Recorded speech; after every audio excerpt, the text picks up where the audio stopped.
আপনারাও news cover করার সময়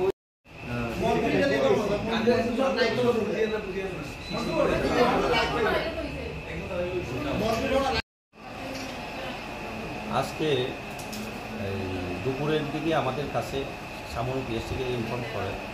তো সামনু পিএসের ইনফরমেশন ভিত্তিতে আমরা এই একজন মহিলা এবং একজন ছেলেকে আটক করি। তো মহিলার নাম তুকবি, সে আজকে সকালবেলা ওই সামনু বাজার থেকে মিসিং হয়। তো আমরা সিজিং করার পরে তাদের কাছে ডিটেইন করে রাখা হয়।